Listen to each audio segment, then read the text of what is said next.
El viernes, la semana pasada, les dimos a conocer el descubrimiento de las ondas gravitacionales provenientes de la colisión de dos agujeros negros. Esta noche nos acompaña José Gordon, nuestro querido Pepe Gordon, para platicar acerca no solo de este importante hallazgo, sus implicaciones, sino de un programa especial en el que vamos a conocer todo lo que resulta de pues esta comprobación de las teorías de Einstein lanzadas hace 100 años y ahora, un siglo después, estos científicos logran probar la existencia de estas ondas gravitacionales que pues se habían supuesto. Sí, gracias de veras, la verdad un gusto estar con ustedes. Y sí, en efecto, el día de mañana a las 8:30 de la noche vamos a tener un programa especial de la oveja eléctrica para hablar justamente de la primera detección directa de las ondas gravitacionales. Ya se sabía que tenían que existir, pero una cosa es probarla de manera indirecta y otra verdaderamente tener los pelos en la mano y poder decir que algo que se planteó teóricamente hace 100 años realmente aparece en la realidad. Y esto es lo que habla de la gran proeza de la ciencia, que siempre nos permite, con la habilidad del pensamiento, sondear la naturaleza. Decía Pascal que el hombre no es más que una pequeña caña, una pequeña figura diminuta en el universo, pero es una caña pensante. Y con las matemáticas y con nuestra capacidad de formular teorías, empezamos a asomarnos a rincones del universo que jamás pensamos que fueran posibles. Entonces, el día de mañana vamos a tener las palabras especiales para la oveja eléctrica del Premio Nobel en Física George Smoot, del físico José... ay, se me está yendo el nombre, pero vamos a tener las palabras de Miguel Alcubierre y de un gran astrofísico de la UNAM, para precisamente plantear cuáles son las implicaciones que tiene todo este conocimiento. Platícanos, Pepe, ya que van a hablar del lado profético también de Einstein.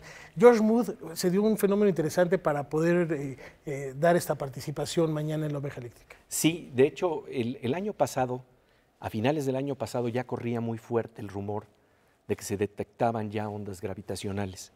Y entonces, cuando nos encontramos, George Smoot me comentó, fíjate que parece ser que ya detectaron un hallazgo muy importante, pero como con todo lo que pasa en la ciencia, tiene que de veras comprobarse finamente, tiene que tenerse todos los protocolos para saber que verdaderamente se está teniendo un hallazgo. Esto implica en ciencia hablar de algo que se conoce como 5 sigmas, que quiere decir que hay una probabilidad en 3 millones de que realmente no sea cierto lo que tú acabas de detectar. Entonces, él decía que ya se sabía que por ahí estaba esta posibilidad de haberse ya detectado estas ondas, pero que él no podía todavía comentar porque se estaba planteando en términos de rumor. Entonces yo me hice un apunte mental en ese momento que estábamos platicando y 2 días después tengo la oportunidad de conversar con él y cuando estamos a lo largo de la entrevista en el momento adecuado, de repente le formulo, pues George Smoot, ¿cuáles serían las implicaciones de detectar ondas gravitacionales? Soltó una carcajada maravillosa y me empieza a contestar. Si yo le hubiera planteado que estamos hablando de un rumor, pues me dice, pues es un rumor, no puedo contestar, pero hablar de las implicaciones sí podía plantearlo. Y eso fue precisamente lo que hizo. Y entonces tenemos un testimonio de primera mano porque las implicaciones precisamente tienen que ver con entender la estructura del universo, con tener nuevos instrumentos para asomarnos a ver lo invisible, a ver lo que a través del electromagnetismo no podíamos ver y que ahora a través de las finísimas ondas gravitacionales podemos de alguna manera sondear en torno a lo que está alrededor de los agujeros negros y en torno a algunos fenómenos que simple y sencillamente no teníamos forma de penetrar. Estamos ante un nuevo instrumento, nada más para hablar del calibre de lo que se está planteando cuando se habla de ondas gravitacionales. Estamos hablando de algo que es menor al grosor de un cabello. Entonces, detectar ese fino movimiento es verdaderamente una dificultad técnica impresionante. Y por eso estos grandes aparatos que se han construido para a través de interferómetros con rayos láser poder captar las perturbaciones y saber que no provienen de un temblor en China o que provienen de que se movió una vaca por ahí cerquita del lugar en donde se estaba haciendo el experimento, y cuáles son las previsiones que tienes que tener precisamente en este marco. Y junto con Pepe Franco, Miguel Alcubierre y George Smoot, el día de mañana vamos a hablar pues en un programa especial de La Oveja Eléctrica de lo que implica este hallazgo. Simplemente les puedo decir que Miguel Alcubierre nos dice que el hallazgo es del tamaño del descubrimiento del electromagnetismo en el siglo XIX, y todos sabemos toda la tecnología, todo el conocimiento que se desprendió a partir de ello.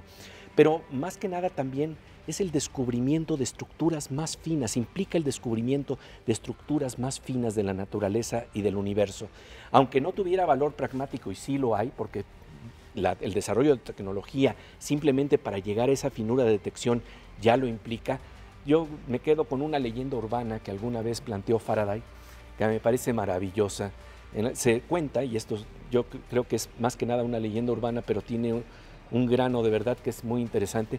Se cuenta que cuando descubre el electromagnetismo, le plantea al ministro de Finanzas de Gran Bretaña, pues hemos descubierto el electromagnetismo.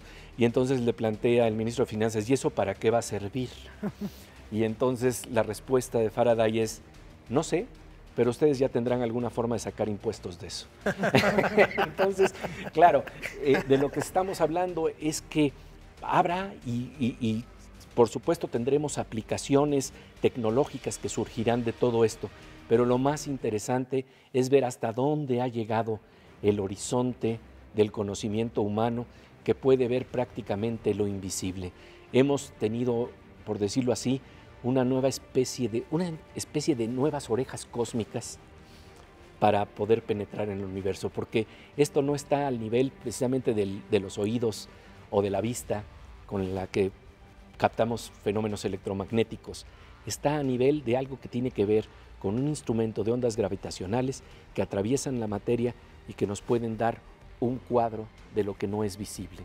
Y entonces explorar lo más lejano de lo lejano, explorar fenómenos como los hoyos negros en cercanías que jamás pensamos poder explorar. Por supuesto, no lo que ocurre dentro del hoyo negro, pero lo que está alrededor.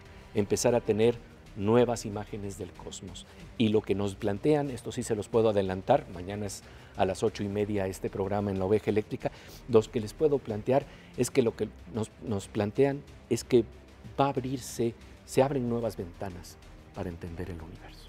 No solo la ciencia, mi querido Pepe, sino también la perspectiva filosófica, porque a mí me asombra pensar que esta onda gravitacional, dices, del grosor menor a un cabello, lo produjo el choque de dos agujeros negros 60 veces más grande que el Sol. Fíjate que esto es una tempestad cósmica que luego va haciendo que las ondas gravitacionales se vayan diluyendo y diluyendo hasta que prácticamente ya ni las podemos observar.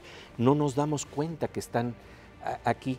Y entonces lo que estamos teniendo realmente son noticias del imperio, parafraseando a Fernando del Paso, noticias del imperio cósmico, noticias de nuestro majestuoso universo. Somos un granito nada más. Un granito, pero un granito que piensa.